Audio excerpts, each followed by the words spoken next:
The galaxy burned. Across 1,000 star systems, empires clashed in an endless symphony of destruction. Crystalline Vorthok hurled plasma storms at the metallic fleets of the hegemony. Ancient machine races awakened from millennium-long slumbers to claim territory lost eons ago.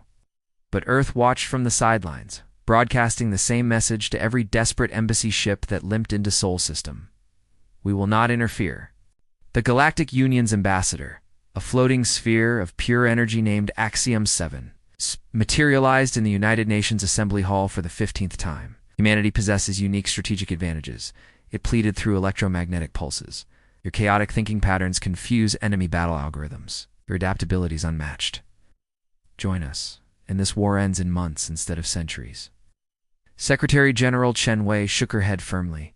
We've seen what happens when humans go to war. Never again. The energy being flickered with frustration before vanishing, leaving behind only the faint smell of ozone and defeat.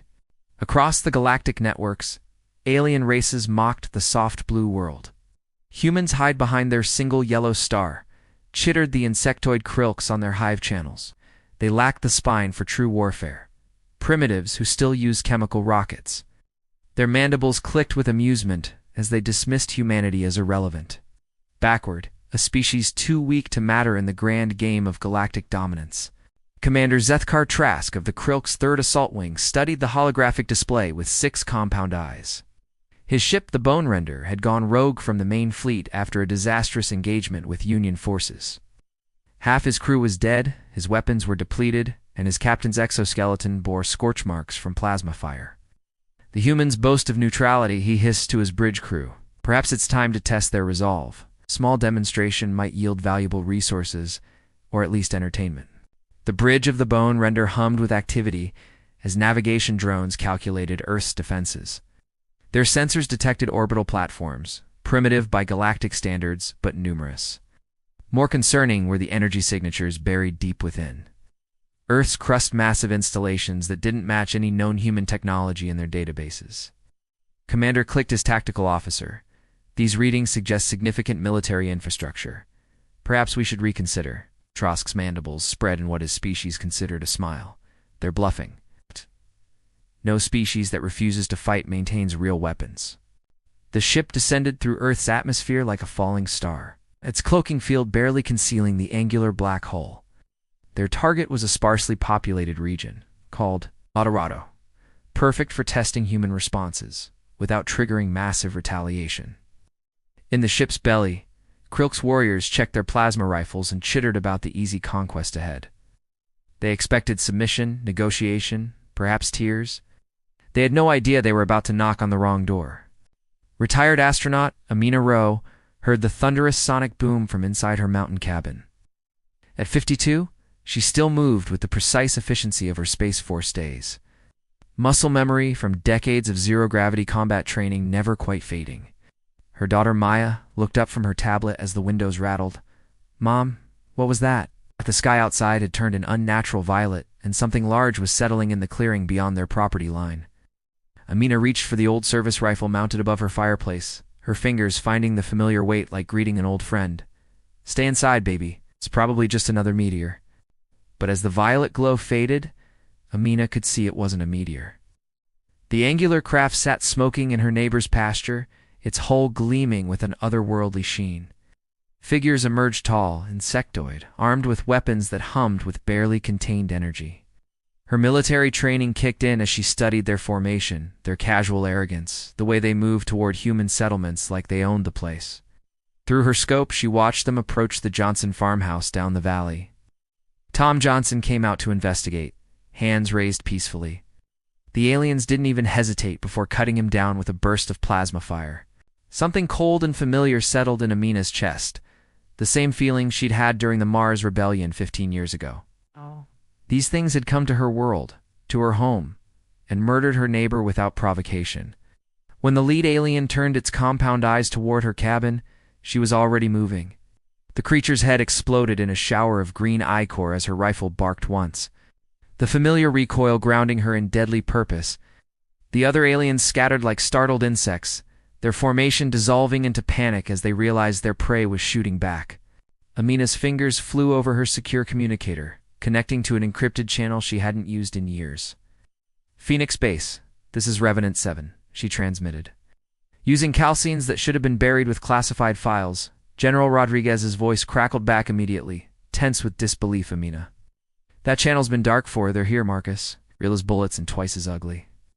One ship, ground forces, they just killed Tom Johnson for the crime of existing. The kids were right, we're not alone anymore." The alien ship transmitted an urgent signal toward the stars, a shriek of electromagnetic fury that Earth's monitoring stations intercepted within minutes. The message was simple enough for any translation algorithm. Humans possess military capability, resistance encountered, requesting immediate support. But by the time the signal reached Krilk's fleet command, something else was already stirring across Earth's surface. Hidden installations powered up for the first time in decades. Encrypted networks activated with bursts of coded traffic. Project Revenant, the super soldier program that officially never existed, began recalling its scattered operatives. Amina stood in her living room, now filled with faces she hadn't seen in years. Veterans of conflicts the public never knew happened, survivors of black operations in the asteroid belt, engineers who'd built humanity's secret weapons during the dark years after the Mars War. They came because she called. And she called because someone had to. "They think we're soft," she told the assembled group, her voice carrying the authority of someone who'd led men and women into impossible battles. "They think neutrality means weakness. It's time to educate them." The response was immediate and global. In Detroit, auto workers began converting assembly lines to produce combat drones. In Silicon Valley, tech executives opened sealed vaults containing AI warfare programs too dangerous for peacetime use. In the Nevada desert, railgun installations buried under decades of sand began their power-up sequences. Alaska's hidden submarine pens disgorged vessels that didn't officially exist, their hulls gleaming with stealth coatings and weapons that violated half a dozen interstellar treaties Earth had never signed. Underground, in a bunker system that stretched from Colorado to Kansas, General Rodriguez walked through corridors he'd hoped never to see again. The walls hummed with awakening power as reactor cores that had slept for 20 years roared back to life. "Ma'am," his aide reported, "all Revenant assets are responding." Amina was right. They picked the wrong species to mess with. The general nodded grimly as he reviewed deployment orders that would have horrified the politicians who thought they controlled Earth's military. "Send the activation codes." It's time the galaxy remembered why we chose isolation. The second wave of Krilk's ships entered Earth's system 3 days later, expecting to find their advanced team conducting interrogations and resource surveys. Instead, they found wreckage. The Bone Render floated in high orbit, its hull cracked open like an egg, its crew compartments vented to space. Commander Trask's body tumbled slowly among the debris, his exoskeleton scarred by weapons that shouldn't have existed on a neutral world. Fleet Admiral Corvin studied the destruction with growing unease. "How many human ships attacked them?" "None, sir," his sensor operator reported. "These are projectile impacts, kinetic kills from planetary surface." The Admiral's mandibles clicked nervously. "Impossible. Their orbital defenses are primitive at best." Then the first railgun salvo arrived. The tungsten projectiles moved at a significant fraction of light speed, their kinetic energy converting Krilk's destroyers into expanding clouds of superheated metal. Hidden installations across Earth's surface fired in sequence, each shot precisely calculated to intersect with alien flight paths. What the galaxy had dismissed as primitive orbital platforms revealed themselves as sophisticated targeting arrays, guiding ground-based weapons with lethal accuracy. In the first 30 seconds of engagement, humanity destroyed more Krilk's vessels than the Galactic Union had managed in months of conventional warfare. Amina strapped herself into the cockpit of the Iron Widow, a prototype fighter that officially didn't exist. The machine had been built for a war that never came. Its systems designed around one simple principle: kill everything that threatened human space. As the engines ignited beneath her, she felt the familiar rush of combat acceleration, the sensation that had kept her alive through a dozen impossible missions. "Widow 1 to all Calcians," she transmitted. "They wanted to see how humans fight. Let's give them a demonstration they won't forget." The Iron Widow burst from its underground hangar like a bullet from a gun, its experimental drive systems propelling it toward orbital velocity in seconds. Around the globe, similar craft emerged from hidden facilities, Their pilots, veterans of humanity's secret wars, they moved with the deadly precision of predators, who'd learned their trade in the killing fields between the stars, weapons hot and targeting systems locked onto alien signatures. The Krilk's fleet, accustomed to facing conventional opponents, found themselves overwhelmed by tactics they couldn't predict or counter. On Luna, in a facility buried beneath the crater Tycho, something that had waited 20 years for activation finally stirred. ODI, an orbital defense intelligence network, opened electronic eyes that encompassed every sensor. Every weapon, every tactical system humanity had built during its paranoid isolation.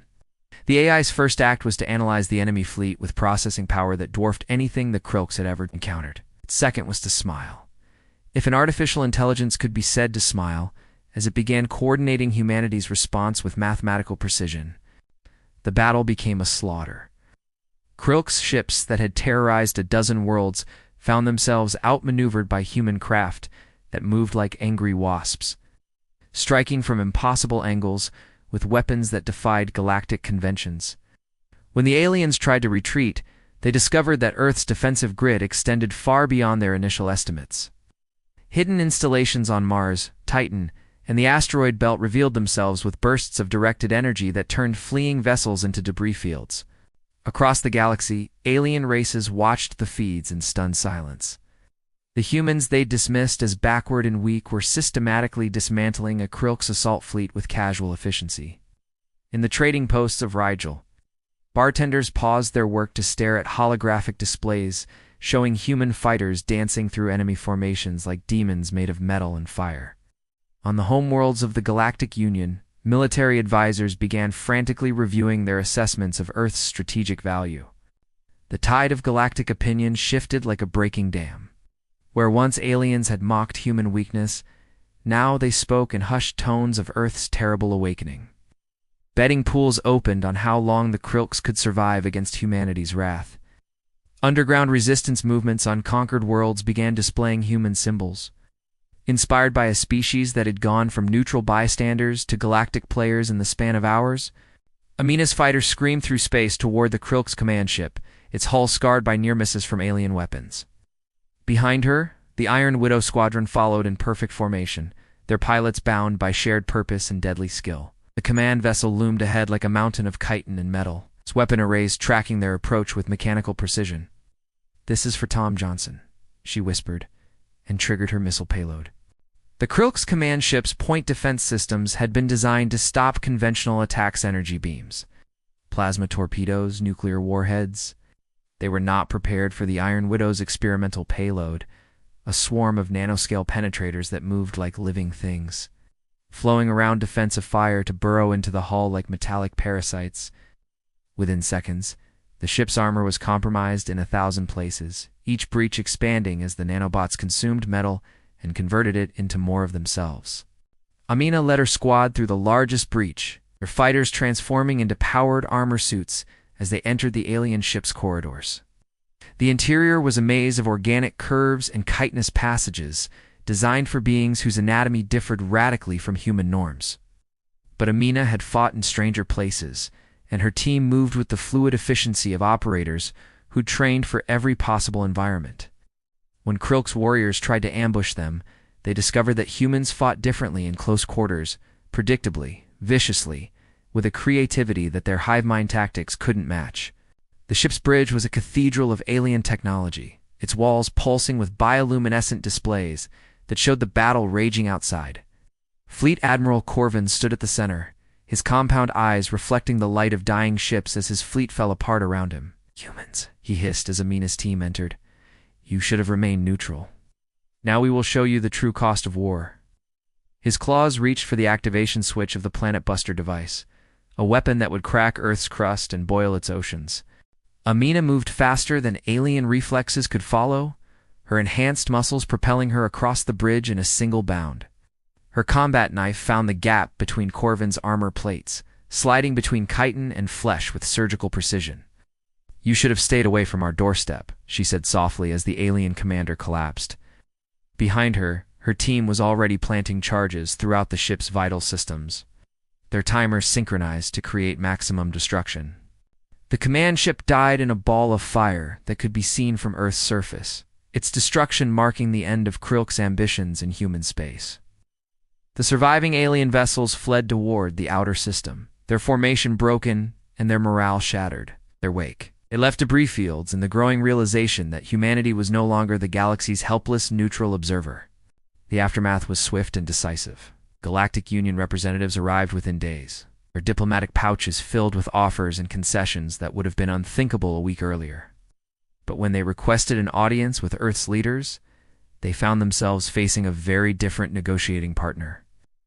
Amina Rowe sat at the head of the conference table, her combat uniform still bearing scorch marks from the battle, her presence radiating the quiet confidence of someone who'd just proven that Earth would no longer be ignored. "We didn't want this war," she told the assembled diplomats. Her words broadcast across every major network in known space. "We chose isolation because we'd seen what humans could do when cornered, and we thought the galaxy was better off without that knowledge. But you forced our hand. You came to our home, murdered our people, and threatened our children. So now you know what happens when you wake a sleeping giant." The negotiations were brief and conducted entirely on humanity's terms. Earth would join the Galactic Union, but as an equal partner with veto power over military actions. Human technology would be shared selectively, and always with safeguards. Most importantly, Earth's neutrality would be respected absolutely any future aggression toward. Human space would be met with the full force of humanity's revealed capabilities. In the months that followed, a statue was erected in the Colorado mountains where the war had begun. It showed a woman with a rifle, standing atop the wreckage of an alien ship. Her eyes turned toward the stars with quiet determination. The inscription was simple. Here stood humanity's last peaceful day. Tourists came from across the galaxy to see it, many of them veterans of conflicts that had raged for centuries without resolution. They came to understand how a single moment of violence could change the course of galactic history. Amina herself rarely visited the monument. She was too busy with her new role as Earth's Director of Galactic Security, a position that involved ensuring that the lesson of the Krilk's War was never forgotten. When reporters asked her how humanity had hidden such devastating military capabilities for so long, she would smile with the quiet satisfaction of someone who'd kept an important secret. "We never hid anything," she would say, "just chose not to use it." There's a difference between being unable to fight and being unwilling to fight. The galaxy forgot that difference at their own peril. Earth didn't join the war. Earth ended it. And in the years that followed, when alien children learned their history lessons, they would always remember the day that humanity stopped being neutral and started being inevitable. The lesson was simple and terrifying. Some doors should never be knocked upon because you never know what might answer.